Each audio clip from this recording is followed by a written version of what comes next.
What's up everyone and welcome to another YouTube video. This video will be a start of a new series called Grandmaster Chess Openings, in which I will try to teach you a new opening in less than 10 minutes. And in this video we're going to go ahead and look at the London system.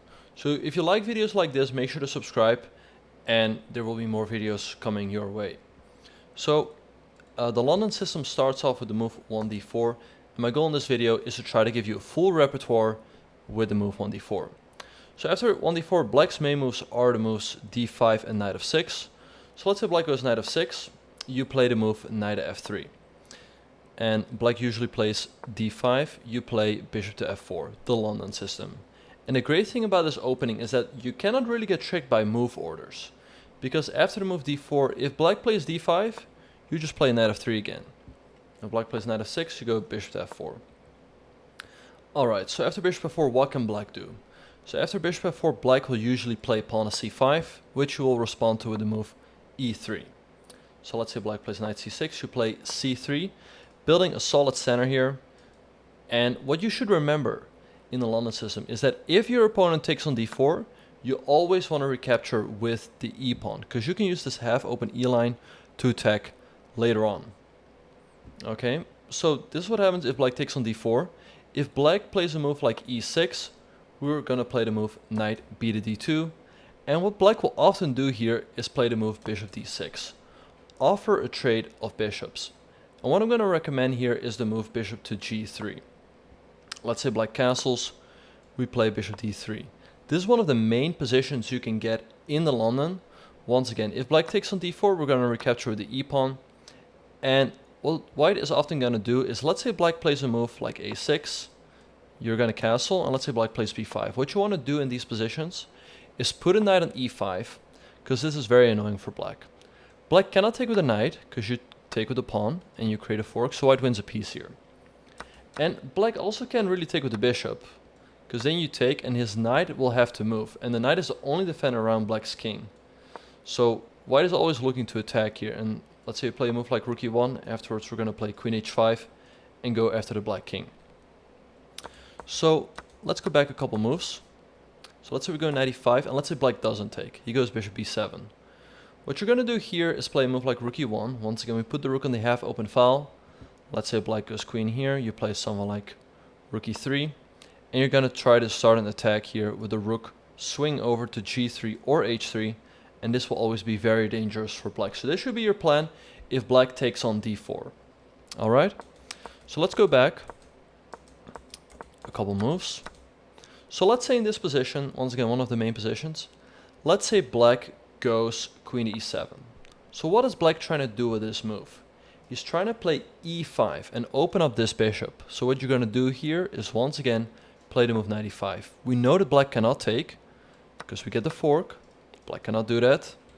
And if black leaves this knight on e5, what you're going to do, let's say black plays a move like here, is you're going to play f4.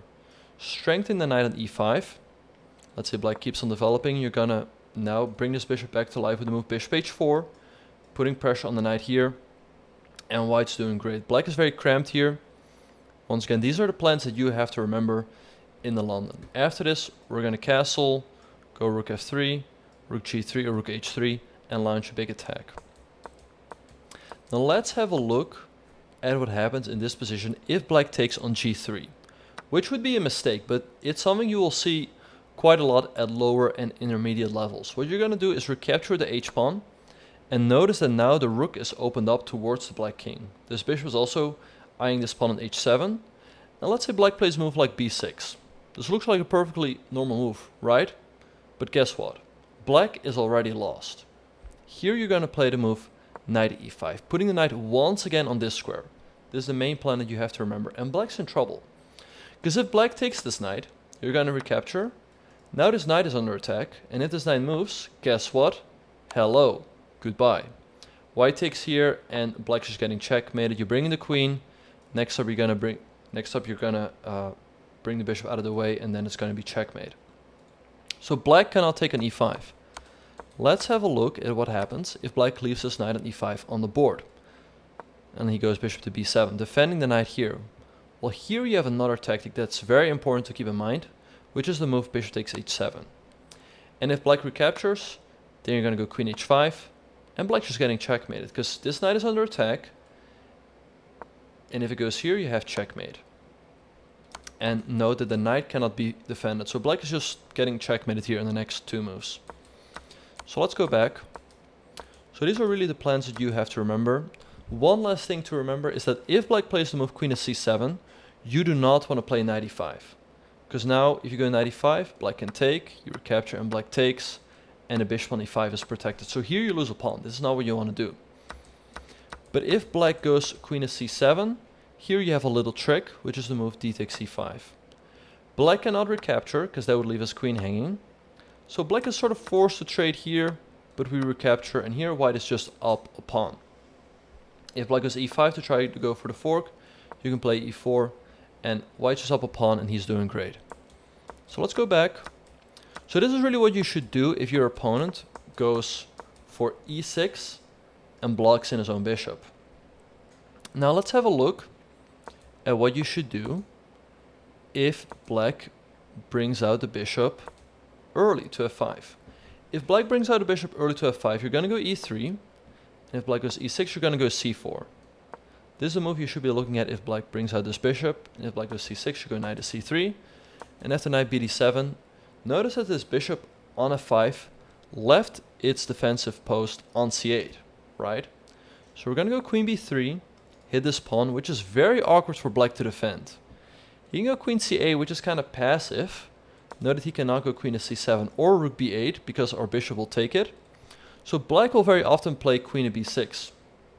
But here you're going to play c5, hit the queen, and if black takes, you're going to recapture the a pawn. And this is a very nice endgame for white. What you're going to do here is go b4, b5. So let's say black goes here, you're going to go b4. Let's say black castles, you will play b5. And attack the black pawn structure on the queen side. And things can very quickly go wrong here for black. Let's say he plays a move like h6. What you're going to do here is take, and then play bishop a6. And something like bishop e7 is already impossible to defend for black. Hitting the rook and hitting the pawn. And black's entire queen side is just about to collapse. So now let's have a look at what happens if black stops our advance with a6, b4. Now note that b5 is still a threat, because if black goes here, we go b5. Black cannot take with this pawn, because that would leave the rook hanging. So if he takes, we can just recapture with the bishop. And we have a better pawn structure, so white is a lot better. So what black will often do after the move b4 is go rook to c8. Now his rook is not hanging here. And what you'll do here with white is go h3. Make sure that your bishop can always drop back. And if black goes bishop b7, the plan here to remember is knight to d2. Let's say black castles, you're going to go knight to b3. And this knight is going to jump to a5. And this pawn on b7 will just be very difficult to protect. Let's say black goes here, you go knight to a5. And how is black going to protect this pawn, right? Black can go b6, but here you can take. And if black recaptures, now you take on a6. Once again, the entire black position is about to collapse. So white is already winning here. So these are just the plans you have to remember if you get to this endgame. And generally white is a lot better. So that's just what you have to remember if black brings out the bishop to the f5 square early. Now let's have a look if black goes c5, you play e3, knight c6, c3, and queen to b6. So this is one of the lines that's the most feared among the Grandmaster level. And by some people it's seen as sort of the refutation of the London. Right? Black is sort of doing to us what I was recommending, what we should do if black goes for an early bishop f5. So note that we should not go queen to b3 here, because black goes c4. And now black gets what he wants. Right? If we trade, black gets a favorable endgame. And if we go queen to c2, black is going to go bishop f5. We cannot take, because black takes here, and our rook gets trapped. So what you want to do after queen b6, and this involves a little trap, is to move queen to c2. Because what you will see here is that black will very often play the move bishop to f5. Right, thinking like, hey, I'm so smart. If he takes my bishop, guess what? His rook is getting trapped. But what you're going to do if black goes bishop to f5 is d takes c5. Right, now this move is possible because c4 was not played yet. And black's in trouble. Because if black recaptures, guess what? This pawn is no longer attacked. So thank you very much. white's up a piece. Now black can take on c2, but now you're going to take the queen, and if black recaptures, he has these double isolated pawns here, and you're going to go knight e3, hit the bishop, and if the bishop goes back, you're going to go knight b5, threatening a fork here on the king and the rook, and white is doing great here. Our pawn structure is better, white has a big initiative, so black's in a lot of trouble. And I'm sure you will see a lot of players fall for this, because admittedly I actually fell for this once, even though I was already a 2600 Grandmaster. So queen c2, a nice trap to remember against queen b6. Now let's have a look at what happens when you're playing a King's Indian or a Grunfeld player. So if you're playing a King's Indian or a Grunfeld player, they will play the move g6 on move 2. And here you're going to play the move knight c3, which they will probably not know. It'll probably throw them off. They'll probably just go bishop to g7, and you go e4. And now they're tricked into a pierced defense, which is probably not what most people play. Black can go d6, but here you're going to go bishop e3, and after castles, queen and d2. And white will very often go queenside castle and go for an attack on the enemy king. Let's make a couple moves. Let's say black goes knight to b7, you're going to go long castle. Note that black cannot play e5 here, because you can take, and if black takes, you're going to take. Black cannot recapture because the queen on d8 is hanging, and you win an exchange, and you just pretty much win the game. So black cannot play e5, but if he plays another move, like let's say a6, what you're always going to do is go h4, h5, open up the h file. Let's make a couple moves. Let's say black goes here. You're going to go h5, try to open up the h file, right? Like let's say black goes here, you're going to take, and then always you want to exchange off these bishops. All right, so let's say black goes here, you're going to take. So if the king recaptures, you have check, and black's getting checkmate. Let's say king goes here, you have checkmate. So that is really the plan that you have to remember. Of course, black made some very bad moves here, but just to illustrate what you should be looking for to do. So let's go back. So this is really what happens in case black allows you to play e4 with bishop to g7. Black's best move is the move pawn to d5, stopping e4. But a lot of King's Indian players will not realize they have to make this move, because they will put the pawn on d6.